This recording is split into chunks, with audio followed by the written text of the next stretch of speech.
હરે કૃષ્ણ. ઓમ શ્રી વિષ્ણવે નમઃ.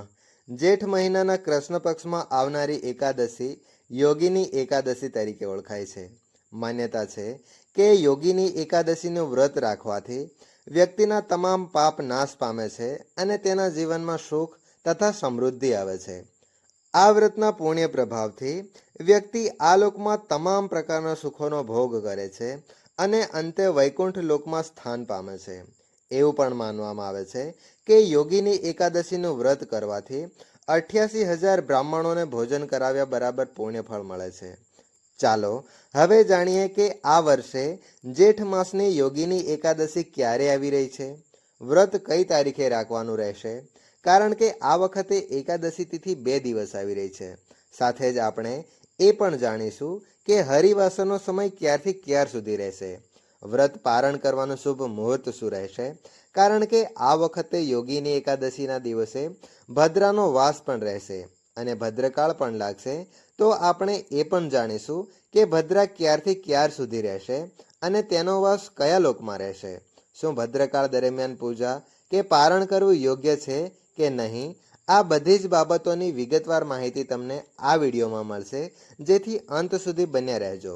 જો તમે આ ચેનલ પર પહેલી વાર આવ્યા હોય તો આ ચેનલને સબસ્ક્રાઇબ કરી બેલ નોટિફિકેશન ઓન કરી લેજો, જેથી યોગીની એકાદશીના દિવસે યોગીની એકાદશીની વ્રત કથાની વિડીયોની માહિતી પણ તમને મળી રહે. એકાદશી વ્રતના એક દિવસ પહેલા 10મી તિથિના નિયમોનું પાલન કરવું જરૂરી હોય છે. વ્રત રાખનારા તમામ શ્રદ્ધાળુઓએ 10મીના દિવસે માત્ર સાત્વિક આહાર જ ગ્રહણ કરવો જોઈએ. સૂર્યાસ્ત પછી અન્ન ગ્રહણ કરવું અશુભ ગણાય છે, તેથી અન્ન ન લેવું જોઈએ. તુલસીના પાંદડા પણ 10મી તિથિએ તોડી લઈ રાખવા જોઈએ. સ્ત્રીઓ અને કન્યાઓએ પણ 10મીના દિવસે જ માથાથી સ્નાન કરી લેવું જોઈએ, કારણ કે એકાદશીના દિવસે માથાથી સ્નાન કરવું નિષેધ છે.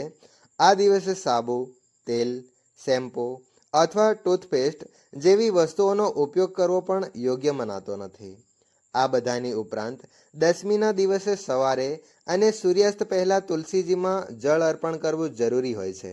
સાથે જ તુલસીના વૃક્ષને ઠંડી છાયામાં રાખવું પણ શુભ માનવામાં આવે છે.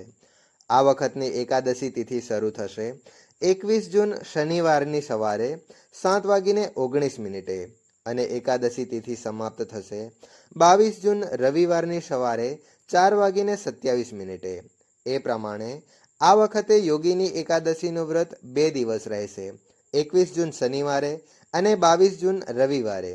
રવિવારે પડનાર એકાદશીને દૂજી એકાદશી અથવા વૈષ્ણવ એકાદશી કહેવામાં આવે છે. અને સૌથી મહત્વની વાત એ છે કે 22 જૂન રવિવારે આવનારી યોગીની એકાદશી ત્રિસ્પર્શા એકાદશી હશે. અર્થાત આ દિવસે 3 તિથિઓનો સ્પર્શ થવાનો છે. બ્રહ્મ મુહૂર્તમાં એકાદશી તિથિ, પૂર્ણ સમગ્ર દિવસે દ્વાદશી તિથિ અને રાત્રિના સમયે ત્રયોદશી તિથિ શરૂ થશે. આપણા ઘરમાં ત્રિસ્પર્શા એકાદશીનું એટલું જ મહત્વ હોય છે જેટલું નિર્જલા એકાદશી કે વર્ષની અન્ય મહત્વપૂર્ણ એકાદશીઓનું હોય છે. એટલે જો તમે વ્રત રાખવા ઈચ્છતા હો તો 22 જૂન રવિવારના દિવસે ત્રિસ્પર્શા એકાદશીનું વ્રત રાખો. ભગવાન વિષ્ણુની અસીમ કૃપા મેળવવા માટેનો આ શ્રેષ્ઠ ઉપાય છે. 21 જૂન શનિવારે બ્રહ્મ મુહૂર્ત સવારે 4:10 થી 4:58 સુધી રહેશે. આ દિવસે સૂર્યોદય સવારે 5:46 થશે અને સૂર્યાસ્ત સાંજે 7:11 થશે. અભિજીત મુહૂર્ત બપોરે 12:01 થી 12:55 સુધી રહેશે.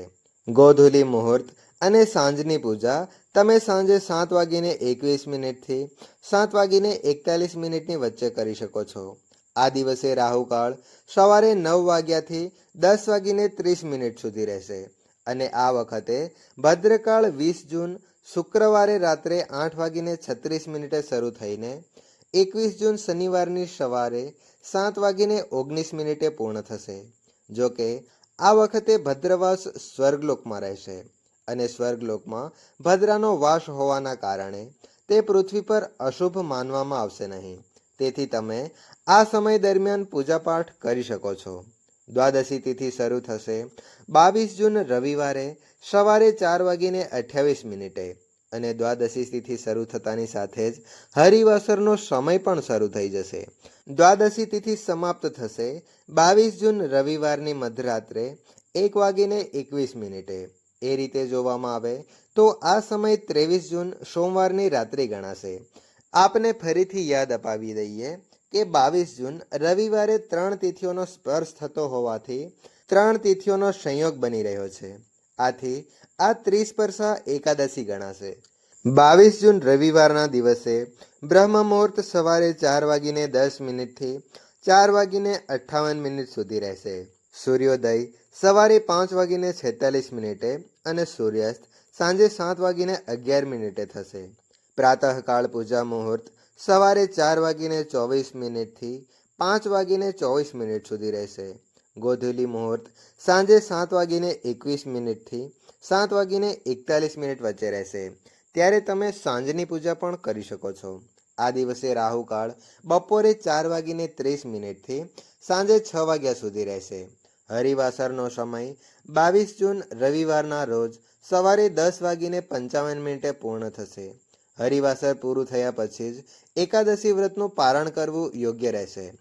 તે પછી સાંજના 11 થી બપોરે 1 વાગ્યા સુધી વ્રત ખોલવાનું મુહૂર્ત ન હોય. 22 જૂન રવિવારના દિવસે સવારે વ્રત ખોલવા માટે કોઈ મુહૂર્ત ઉપલબ્ધ નથી. જેમણે 21 જૂન શનિવારે એકાદશીનું વ્રત રાખ્યું હશે તેમણે વ્રતનું પારણ 22 જૂન રવિવારે બપોરે 1:47 થી 4:35 વચ્ચે કરવું પડશે. અને જેમણે દ્વિતીયા એકાદશી એટલે કે 22 જૂન રવિવારે વ્રત રાખ્યું હશે તેમણે 23 જૂન સોમવારે સવારે 5:24 થી 8:12 વચ્ચે વ્રત ખોલવું પડશે.